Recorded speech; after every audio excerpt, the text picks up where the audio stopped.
Assalamualaikum warahmatullahi wabarakatuh. Perkenalkan, kami dari kelompok 1. Pada kali ini kami akan melakukan presentasi mata kuliah manajemen keuangan tentang laporan keuangan salah satu perusahaan di Indonesia. Sebelumnya, perkenalkan, saya Agung Agustian. Saya Febrianti Rambe. Saya Amira. Saya Faisul Salsabila. Saya Ayu. Perusahaan yang kali ini kami presentasikan yaitu perusahaan PT Unilever. Baik, untuk latar belakang dan about company perusahaan akan dibacakan oleh saudari Febrianti. Yang pertama adalah latar belakang. Sumber dana jangka pendek merujuk pada dana yang tersedia untuk perusahaan, lembaga keuangan, atau individu untuk jangka waktu yang relatif singkat. Biasanya kurang dari 1 tahun. Hal ini melibatkan instrumen keuangan seperti kas, deposito jangka pendek, obligasi jangka pendek, serta sumber pendapatan lain yang dapat digunakan dalam waktu singkat. Persepsi publik terhadap sumber dana jangka pendek sangat mempengaruhi keputusan dan perilaku ekonomi. Dalam memahami dinamika pasar keuangan, analisis sentimen menjadi pendekatan yang semakin penting. Oleh karena itu, memahami sentimen yang terkait dengan sumber dana jangka pendek dapat membantu dalam mengantisipasi perusahaan pasar dan mengambil tindakan yang sesuai. Lalu ada profil PT Unilever Indonesia. Unilever adalah perusahaan multinasional yang berpusat di London, Inggris sejak 5 Desember 1933. Unilever Indonesia telah tumbuh menjadi salah satu perusahaan fast moving consumer goods atau yang disingkat sebagai FMCG terkemuka di Indonesia yang senantiasa menemani keseharian masyarakat melalui beragam produknya.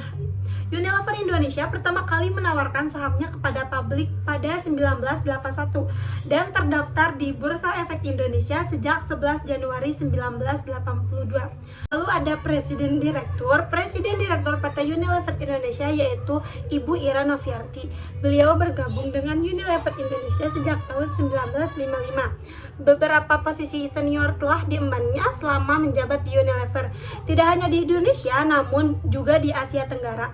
Ia diangkat sebagai Presiden Direktur oleh Rapat Umum Pemegang Saham Luar Biasa pada 25 November 2020 yang efektif pada 1 Desember 2020. Selanjutnya ada investigasi sumber-sumber dana jangka pendek PT Unilever Indonesia Tbk. Yang pertama ada pinjaman bank, yang kedua kreditur dagang, yang ketiga akrual, yang keempat utang lain-lain, dan yang kelima liabilitas sewa. Untuk lebih lengkapnya akan dijelaskan oleh Ayu Fajar Lestari. Dalam PT Unilever Indonesia memiliki laporan keuangan yang memiliki kas dan setara kas sebesar 212,628 juta dalam rupiah yang terbagi dalam beberapa bank, yaitu PT Bank HSBC Indonesia Jakarta, PT Bank Mandiri Persero Tbk, PT Bank Rakyat Indonesia Persero Tbk, PT Bank Simniaga Tbk, Citibank NA Jakarta, PT Bank BNP Paribas Indonesia Jakarta, dan Deutsche Bank AG Jakarta.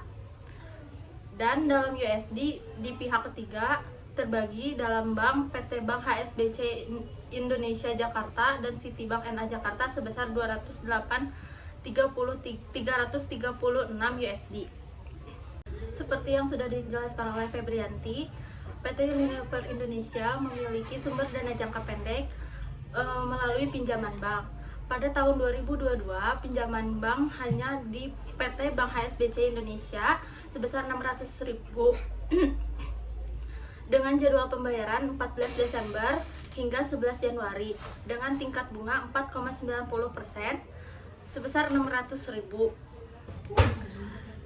Selanjutnya dalam usaha ada kreditur dagang sebesar 4.508.015 dari pihak ketiga dalam rupiah, dan selanjutnya sebesar 191.959 dari pihak berelasi yang terbagi dalam Unilever Indonesia Privat, Unilever Myanmar, Unilever Europe, Unilever Lipton Crayon, Unilever Filipina, Unilever Thai Trending, dan lain-lain. Sebagai presentasi dari jumlah liabilitas jangka pendek yaitu sebesar 1,54%. Selanjutnya ada akrual sebesar 3.998.399 dalam rupiah, terbagi dalam iklan dan promosi, remunerasi karyawan, beban produksi lainnya, sewa, distribusi barang, utilitas, biaya masuk, perangkat lunak, dan lain-lain. Dan terakhir, perusahaan juga memiliki fasilitas kredit modal kerja yang belum terpakai sebesar 10.150.000 dan 30 juta dalam rupiah. Namun, fasilitas kredit tersebut bersifat uncompted sehingga perusahaan tidak wajib menggunakannya. Secara keseluruhan, sumber dana jangka pendek perusahaan beragam, termasuk kewajiban dan fasilitas kredit. Sumber-sumber ini dapat memberi perusahaan fleksibilitas dalam mengelola kebutuhan kas jangka pendeknya. Selanjutnya, yaitu analisa persepsi publik yang akan dijelaskan oleh Amira. Analisis persepsi publik, persepsi masyarakat terhadap sumber pendanaan jangka pendek tersebut sulit diketahui tanpa melakukan survei atau analisis. Akan tetapi, persepsi masyarakat terhadap sumber pendanaan jangka pendek perusahaan mungkin saja dipengaruhi oleh beberapa faktor. Yang pertama, kinerja keuangan perusahaan, kedua, kondisi pasar, ketiga, ekspektasi pemangku kepentingan.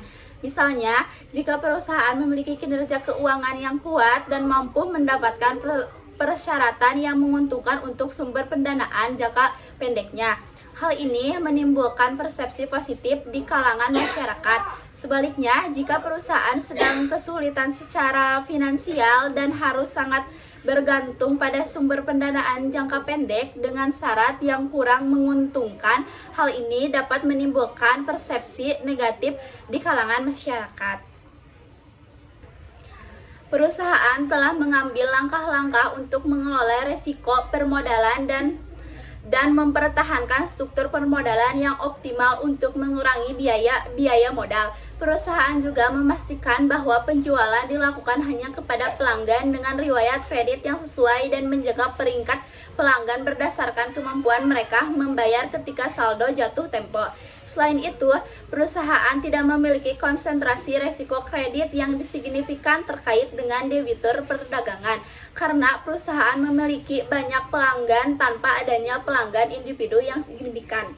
Langkah-langkah tersebut dapat membantu menanamkan kepercayaan masyarakat terhadap stabilitas keuangan perusahaan dan pengelolaan sumber pendanaan jangka pendek. Analisis sentimen-sentimen yang mempengaruhi sumber daya jangka pendek yang akan dijelaskan oleh Faisal Salsabila. Baik, analisa sistem-sistem yang mempengaruhi sumber dana jangka pendek.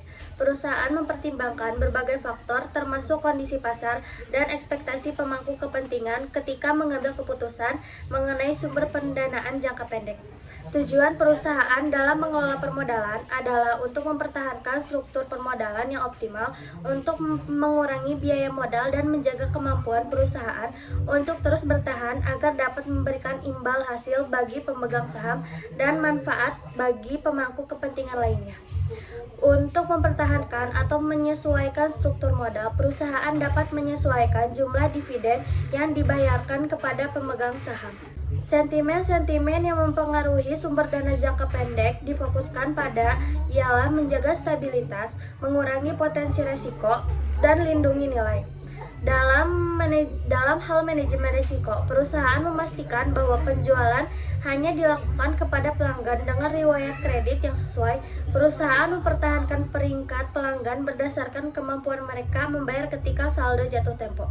Beberapa nasabah diharuskan menempatkan bank garansi untuk menghindari potensi kerugian akibat kredit macet.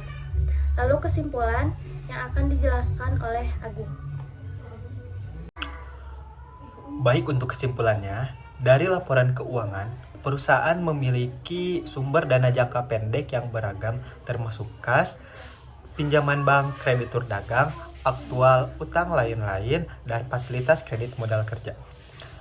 Persepsi masyarakat terhadap sumber dana ini dipengaruhi oleh faktor seperti kinerja keuangan, kondisi pasar, dan ekspektasi pemangku kepentingan. Secara keseluruhan, perusahaan mempertimbangkan elemen eksternal dan internal yang relevan untuk mengatasi masalah dan mengoptimalkan sumber dana jangka pendeknya. Baik, sekian presentasi dari kelompok kami. Terima kasih. Wassalamualaikum warahmatullahi wabarakatuh. Dadah.